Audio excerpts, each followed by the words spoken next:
La ley tiene a su vez principios rectores que permiten facilitar la interpretación de sus artículos, como también la aplicación práctica. Yo les voy a mencionar algunos de ellos que me parece que son relevantes. Partiendo por uno que no está en la ley, pero que se entiende a partir de la historia del legislador, la historia de la ley, que es la inalteración del derecho preexistente. ¿En qué consiste eso? El legislador chileno, cuando dictó esta ley en el 2002, no quiso hacer un cambio radical, profundo en todo el sistema documental chileno.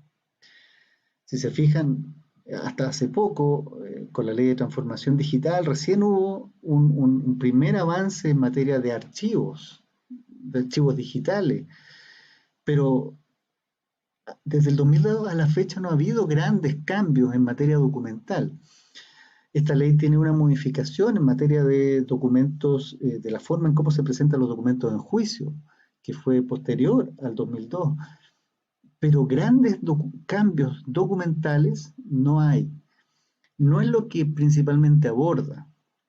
Quiso decir el legislador, por lo tanto, aquí vamos a ir paso a paso con la incorporación de los documentos electrónicos. El gran problema que yo veo es que desde 2002 a la fecha, 2020, los pasos han sido prácticamente nulos, muy, muy escasos. Y tenemos un proyecto de ley también desde hace mucho tiempo en trámite que realmente no es un cambio significativo al modelo que tenemos. Son algunos ajustes menores, pero en realidad no es un cambio radical para fomentar la identidad digital, por ejemplo, políticas de identificación digital.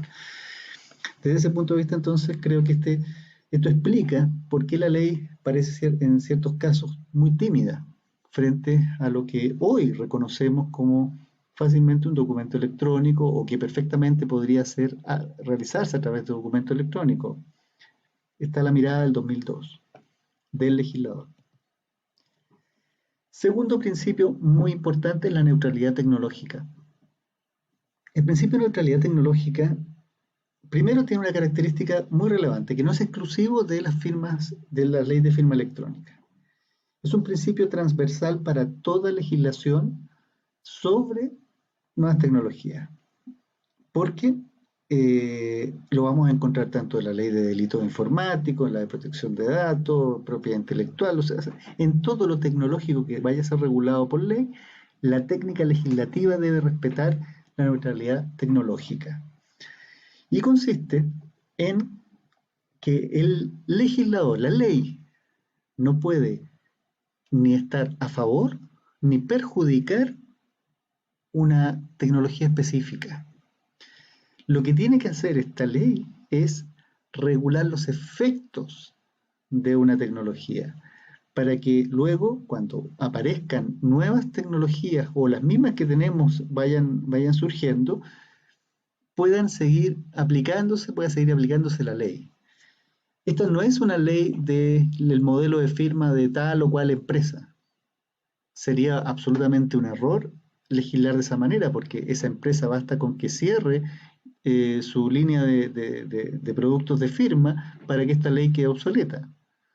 Lo mismo, si piensa solamente en una firma que tiene que llevar un certificado y luego el mundo empieza a firmar sin certificados, cae en obsolescencia porque era una ley que estaba sesgada a un tipo tecnológico específico. La neutralidad busca entonces regular efectos más allá de las tecnologías concretas, específicas del momento. Por esa razón, entonces, se explica el concepto de lo electrónico, que se ampliaba no solo a las tecnologías vigentes, sino a las que pudieran surgir en el futuro. Neutralidad tecnológica, por lo tanto, es un principio muy importante en el derecho informático. Compatibilidad internacional también está relacionada con los famosos estándares técnicos que constituyen una de las características del paradigma de la globalización desde el punto de vista tecnológico. La compatibilidad tecnológica, o mejor dicho, la compatibilidad internacional, ¿dónde se observa? En el reglamento.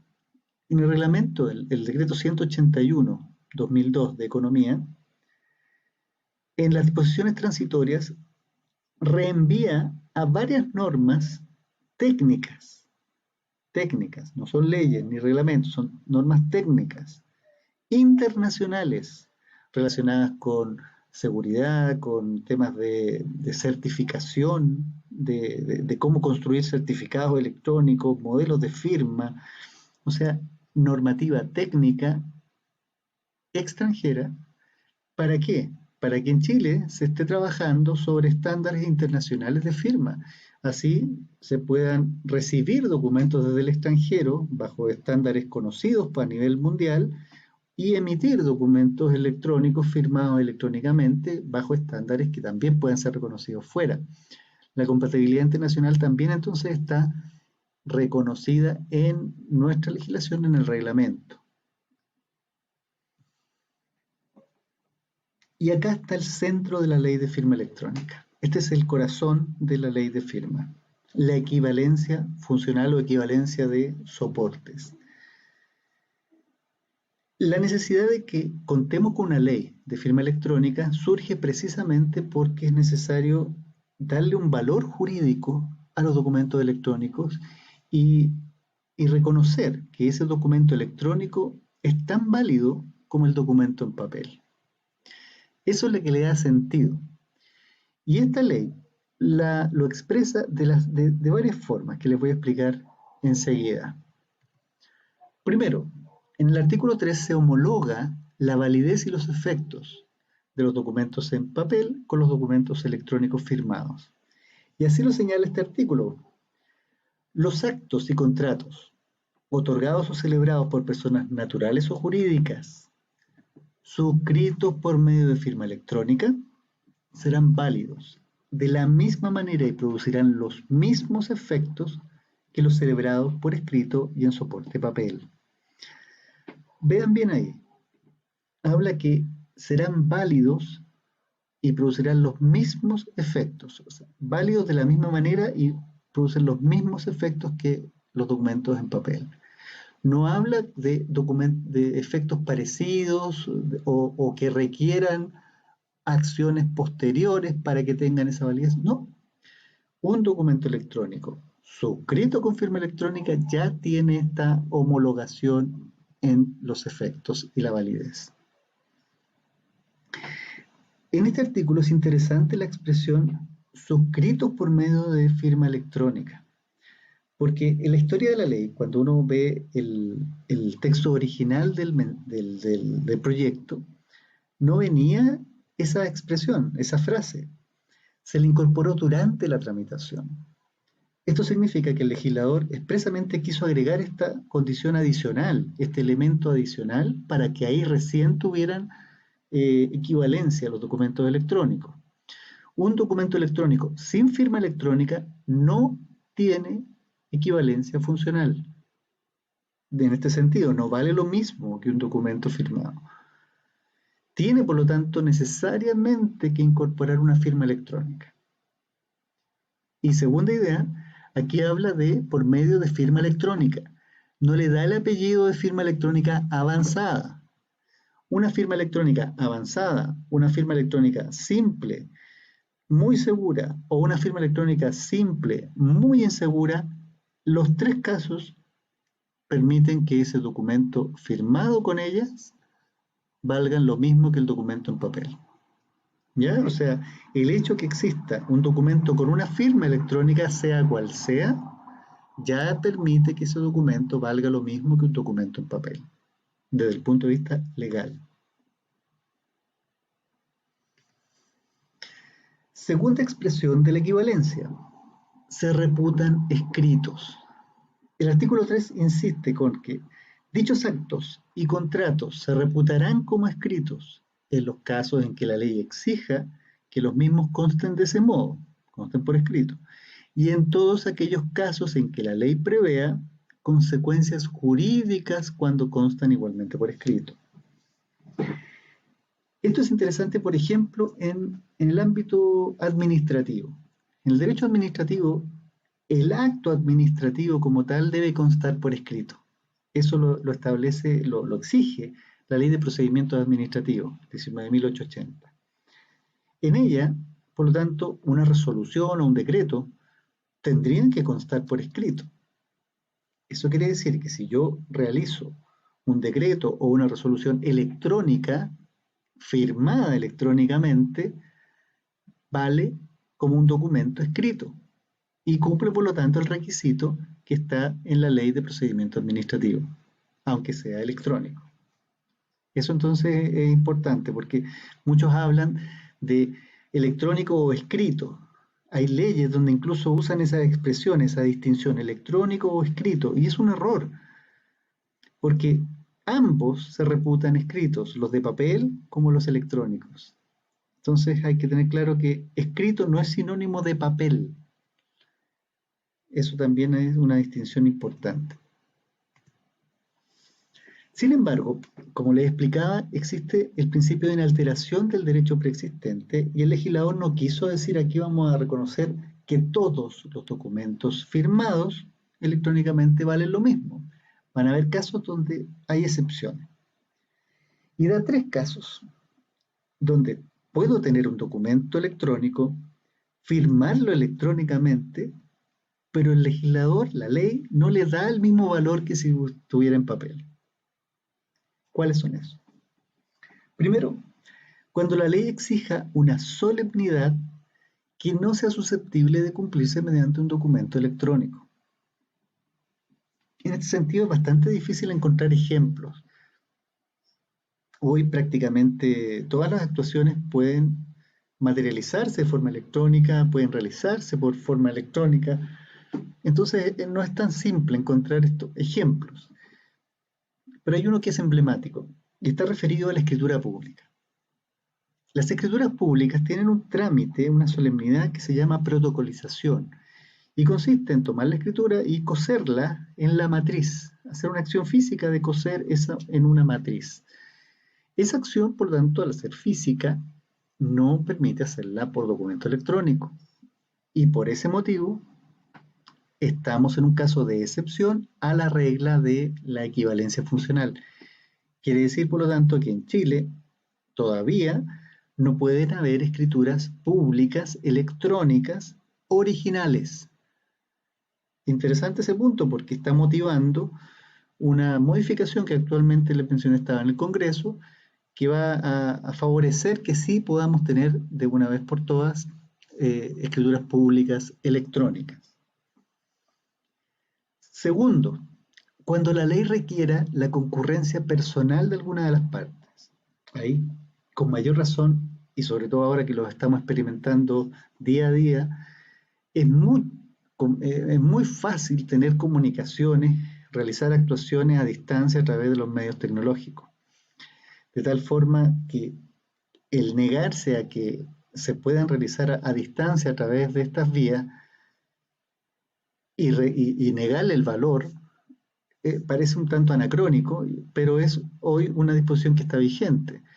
Hoy no puedo yo concurrir a una apertura de un testamento, la lectura de un testamento como testigo, no puedo ser testigo de nada porque si lo hago a distancia. Tiene que ser con concurrencia personal. Entonces ahí también hay un elemento que puede ser perfectamente modificable al día de hoy. Y finalmente también establece como excepción los actos o contratos relativos al derecho de familia. Casarse, divorciarse, reconocer hijos, en fin. Esas actuaciones no se pueden realizar por medios electrónicos. No se puede hacer un documento electrónico firmado electrónicamente para poder divorciarse, casarse, en fin. Razón, el legislador no quería hacer un cambio muy profundo, pero más allá de eso no hay una razón técnica. No es que sean diferentes esas actuaciones al resto de los otros actos. Por lo tanto, todas estas excepciones perfectamente podrían eliminarse al día de hoy, porque ya no es una visión tan timorata del 2002. Ahora tenemos mucha más experiencia en materia de documentación electrónica y perfectamente podría darse un salto eliminando estas excepciones a la equivalencia funcional.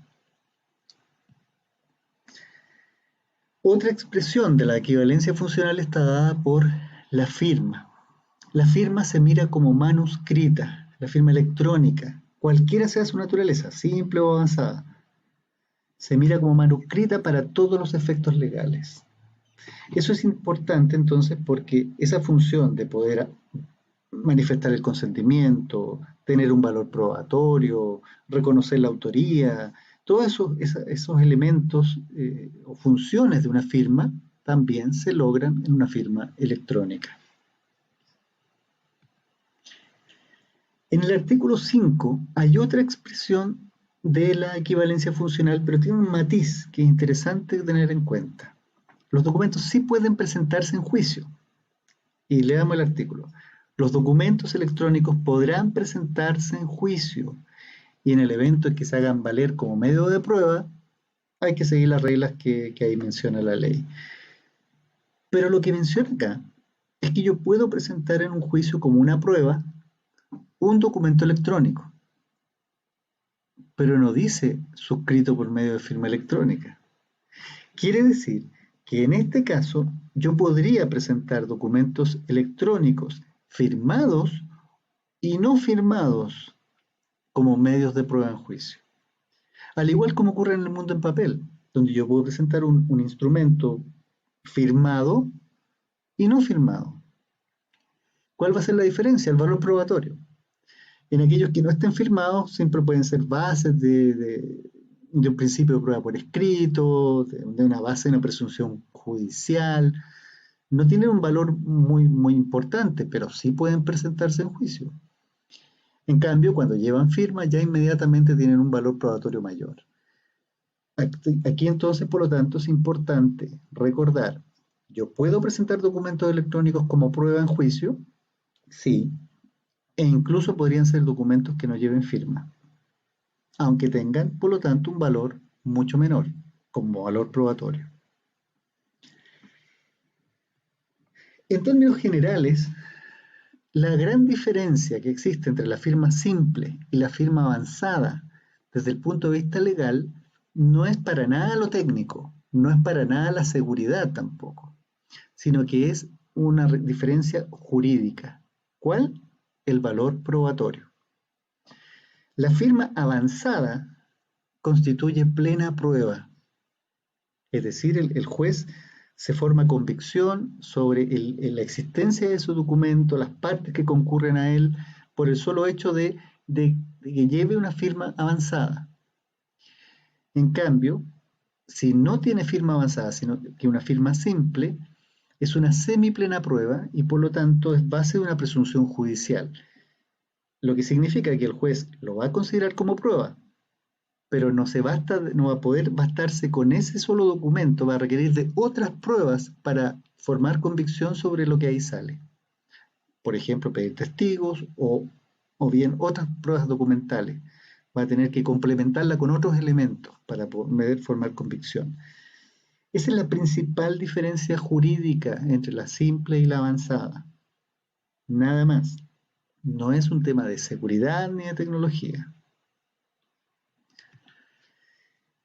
En el caso de la firma avanzada, cuando estamos frente a un instrumento público, llevan firmas avanzadas y valen como plena prueba. Y hay una regla bien particular porque en el caso de un instrumento privado, si tiene firma avanzada, también constituye plena prueba. Constituye plena prueba y forma convicción por el solo hecho de tener esa firma. Con una salvedad. Como es un instrumento privado, la fecha para que constituya plena prueba requiere de una acción técnica adicional.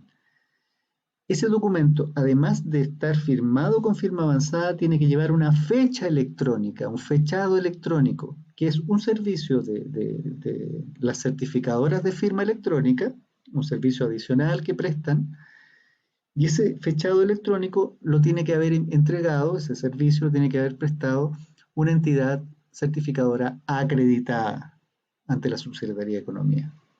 ¿Ya? En esas condiciones, ese instrumento privado también va a ser plena prueba, incluso sobre la fecha, gracias al fechado electrónico. Una de las modificaciones que se tuvo que hacer a la ley, la principal modificación que se ha tenido que hacer a esta ley, apunta en materia procesal, porque como les mencionaba, al no querer hacer cambios muy profundos y no abordar mucho el documento electrónico, nació con muchas dudas en materia documental, sobre todo procedimental. Y en ellas, una de ellas era cómo se presentan en juicio, cómo yo presento un documento en juicio electrónico.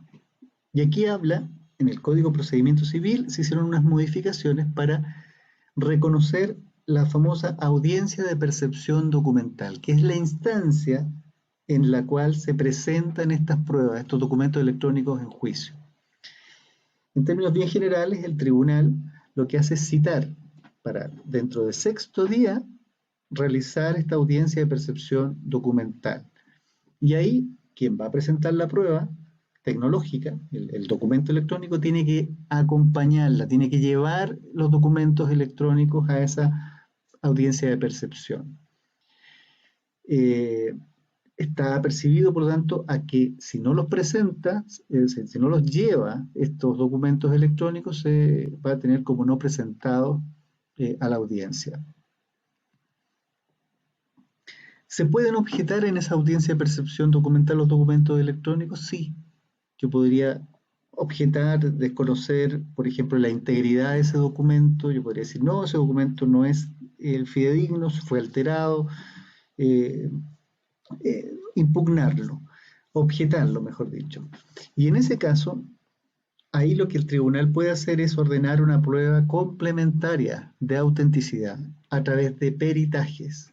Se contratan peritos, las partes contratan peritos para que complementen esa prueba y verifiquen efectivamente si existe algún tipo de alteración, es completo o no el documento, en fin, se pronuncien más en lo técnico, en lo especializado, desde el punto de vista técnico, a través de peritajes. Y ya para finalizar, un par de ideas que son relevantes en el caso de las firmas en el sector público, porque en regla general se rigen por las mismas normas que las que acabo de mencionar, tanto en el sector público como privado, pero con una particularidad que es la siguiente. Primero, la certificación de firma electrónica avanzada. En el caso del sector privado, ya les dije que ese certificado lo emite una empresa certificadora acreditada ante la Subsecretaría de Economía. Pero en el sector público hay una regla especial que dice que en el caso de la emisión de firmas electrónicas de un servicio para sus funcionarios, para sus propios funcionarios, no necesariamente tiene que acudir a estas empresas certificadoras, las puede emitir un ministro de fe dentro del propio servicio. ¿Ya? Es decir, en vez de acudir a un tercero de confianza, el mismo que firma se autocertifica, porque es un ministro de fe del propio servicio el que está dando fe de que se cumplen con los estándares técnicos en esas firmas electrónicas avanzadas. Es decir, entonces aquí no necesitaría un órgano público contratar a una empresa certificadora, sino que bastaría que el propio ministro de fe de ese organismo generara los dispositivos y los certificados, no para cualquiera, para sus propios funcionarios. Esto es también importante porque un órgano público no puede entregar certificados de firmas electrónicas para los particulares, por ejemplo, a través del ministro de fe o para otros servicios. Tiene que hacerlo solo para sus propios funcionarios. ¿Quién es ministro de fe? El ministro de fe va a ser aquel que esté establecido en la ley orgánica de ese servicio público como tal, como normalmente los secretarios generales, quienes pueden actuar como ministros de fe. Ahora, si no está nombrado por ley un ministro de fe, por resolución se nombra a un funcionario de planta del servicio y ese actúa como ministro de fe. En este segundo caso, cuando se nombra por resolución a una persona un funcionario de planta como ministro de fe de firma electrónica es únicamente como ministro de fe de firma electrónica avanzada. No pasa a ser el ministro de fe del servicio, el que dé fe pública de las actuaciones, porque eso solamente se puede conceder esa calidad por ley, no por resolución. Quiere decir que en este segundo caso, cuando se le nombra a alguien por resolución, lo único que hace en esa calidad es ser ministro de fe para entregar dispositivos que permitan firmar electrónicamente de forma avanzada a sus funcionarios. Nada más. No es el ministro de fe del órgano público. Ahora, hay una regla especial porque este ministro de fe tiene que reunir las mismas condiciones técnicas que las empresas acreditadas. Es decir, tiene que tener una verdadera certificadora dentro del órgano público y eso es muy complejo de lograr, de tener. Y en esos casos, cuando no es posible eh, cumplir con estas razones técnicas o económicas para tener un ministro de fe que esté entregando los certificados, la propia ley permite volver a la regla general y decir que ese órgano público podría en esa situación contratar los certificados a las empresas certificadoras acreditadas. Es decir, actuaría ahí igual que en el sector privado. Sin embargo, hoy existe una situación que no está en la ley, pero que es intermedia, porque los servicios públicos no quieren desprenderse necesariamente de que sea el ministro de fe y no quieren que una empresa les esté entregando los dispositivos de firma de forma directa a sus funcionarios.